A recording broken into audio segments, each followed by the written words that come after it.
नमो बुद्धाय, जय सम्राट, जय भीम, जय भारत। मैं हूं प्रदीप मौर्य, आप देख रहे हैं न्यूज 7 भारत। आज इस न्यूज रिपोर्ट के माध्यम से हम जानेंगे सैकड़ों सालों से श्रमण संस्कृति, प्राचीन बौद्ध संस्कृति और मूल निवासी विचारधारा के अनेक महापुरुष भारत में रहने वाले मूल निवासियों के उत्थान के लिए निरंतर प्रयास करते रहे और आजीवन इस कार्य में खुद को समर्पित कर दिए। फिर भी भारत के वह मूल निवासी पाखंडवादियों के जाल से क्यों नहीं छूट पा रहे हैं, इसी बात का विश्लेषण करेंगे। इसे ऐसे समझिए कि मनुवाद के गोद में बैठकर मनुवाद का विरोध कर रहे हैं। दूसरे शब्दों में, ब्राह्मणवाद की गोद में बैठकर ब्राह्मणवाद का विरोध कर रहे हैं। इसीलिए सफलता नहीं मिल रही है और साल दर साल मूल निवासियों का शोषण उसी प्रकार हो रहा है। बस समय के साथ साथ तरीका बदल जाता है शोषण करने का।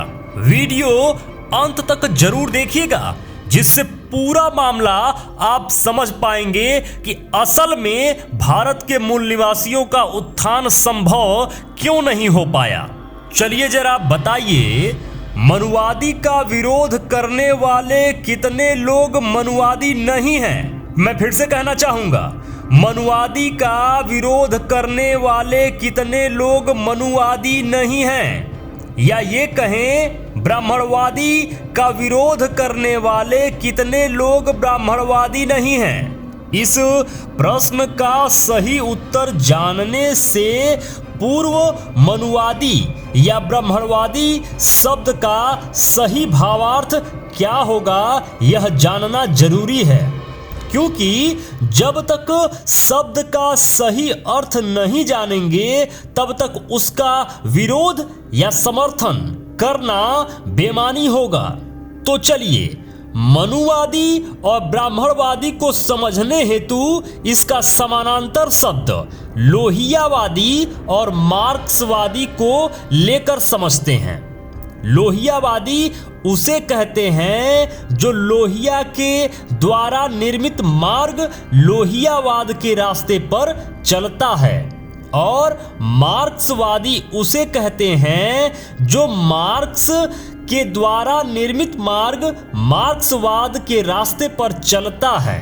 अब तो आप लोग लोहियावाद और लोहियावादी, मार्क्सवाद और मार्क्सवादी के उदाहरण से समझ गए होंगे कि मनुवादी या ब्राह्मणवादी के तौर पर किसको चिन्हित करना है।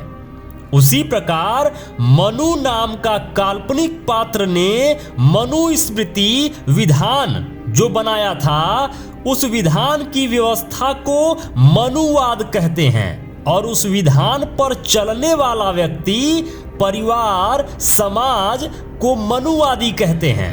ठीक उसी प्रकार ब्राह्मण जाति वर्ण का उदय होने के बाद से ब्राह्मणों ने अपने लाभ हेतु जो विधान बनाया था, उस विधान की व्यवस्था को ब्राह्मणवाद कहते हैं, और उस विधान पर चलने वाला व्यक्ति, परिवार, समाज को ब्राह्मणवादी कहते हैं। तो जब भारत के मूल निवासी, भारत के श्रमण बौद्ध जब आज भी उनकी व्यवस्थाओं को मान रहे हैं, उनके तौर तरीके से चल रहे हैं, तो वह भी तो एक प्रकार से मनुवादी हुए, एक प्रकार से ब्राह्मणवादी हुए।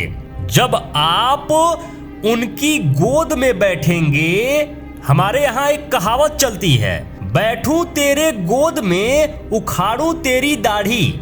यह कैसे संभव होगा कि जब आप उनकी ही गोद में बैठे रहेंगे तो उनकी दाढ़ी भी उखाड़ लेंगे। मनुवादियों और ब्राह्मणवादियों के बनाए व्यवस्था संस्कार को जब तक आप लात मारकर बाहर नहीं हो जाएंगे तब तक आप उनकी व्यवस्थाओं में फंसे रहेंगे और वह आपको जिस तरीके से चाहेंगे उस तरीके से बैल की भांति, गधे की भांति आपका इस्तेमाल करते रहेंगे और आपको एहसास भी नहीं होगा कि आपका इस्तेमाल हो रहा है। आप लोग अपने स्वयं के ऊपर, परिवार के ऊपर, समाज के ऊपर दृष्टि डालकर अवलोकन कर लें कि आपका परिवार और आपका समाज जन्म से लेकर शादी और मृत्यु तक मनुवाद ब्राह्मणवाद के मार्ग पर चलकर मनुवादी ब्राह्मणवादी है या नहीं है।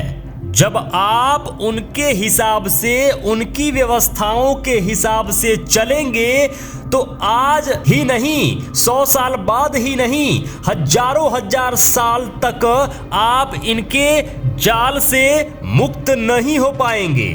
अगर आप अपना परिवार और अपना समाज मनुवादी या ब्राह्मणवादी की श्रेणी में है तो फिर निश्चित ही आपका कोई भला नहीं कर सकता।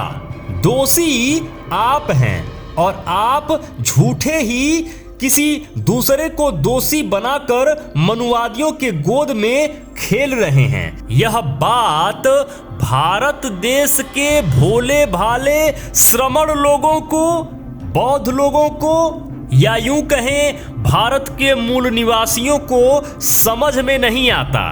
एक दो नहीं, सैकड़ों महापुरुष इनको समझाते समझाते मर गए, लेकिन भारत के मूल निवासियों ने जैसे कसम खा रखी है खुद का शोषण करवाने के लिए। क्या शोषण करवाने में इनको मजा आता है या यह स्वर्ग की लालच में मनुवादियों के गोद में बैठने के लिए आतुर रहते हैं? भारत के मूल निवासियों का उत्थान जब तक यह ब्राह्मणवाद और मनुवाद को लात मारकर घर वापसी नहीं करेंगे और बुद्ध धर्म का पालन नहीं करेंगे, उसके संस्कारों के हिसाब से नहीं चलेंगे, तब तक यह मूल निवासी पाखंडवादियों के जाल में फंसे रहेंगे, आज भी और 100 साल बाद भी। मेरे मित्रों, आपसे निवेदन करना चाहेंगे कि सेहॉक एक कंपनी है, अपने ही बौद्धिस्ट भाइयों की कंपनी है। यह कंपनी लगातार बुद्धिज्म के डेवलपमेंट में सबसे बढ़ चढ़कर डोनेशन करती रहती है। तो इस कंपनी की जो भी फैसिलिटी है आप जरूर लें। इस कंपनी के वेबसाइट पे जाइए, sehawk.com पर जाइए और उस पर जो भी फैसिलिटी है आप जरूर लीजिए। मेरे मित्रों, यदि आप चाहते हैं कि हम और हमारी टीम इसी तरीके से रिसर्च करते रहें, इसी तरीके से आपके लिए कंटेंट बनाती रहें, तो प्लीज निवेदन है डोनेशन जरूर करें। स्कैनर स्क्रीन पर लगा हुआ है, स्कैन करके डोनेशन जरूर करें। जो भी मित्र अभी तक इस चैनल को सब्सक्राइब नहीं किए हैं, प्लीज निवेदन है अभी के अभी चैनल को सब्सक्राइब कर लीजिए। लाइक करके हमारा उत्साह जरूर बढ़ाया करिए। कमेंट बॉक्स में जरूर लिखा करिए कि ये वीडियो आपको कैसा लगा। जो भी मित्र अभी तक इस चैनल पर बने हुए हैं, ये वीडियो देख रहे हैं, आप सबको बहुत बहुत मंगल कामनाएं। नमो बुद्धाय, जय भारत।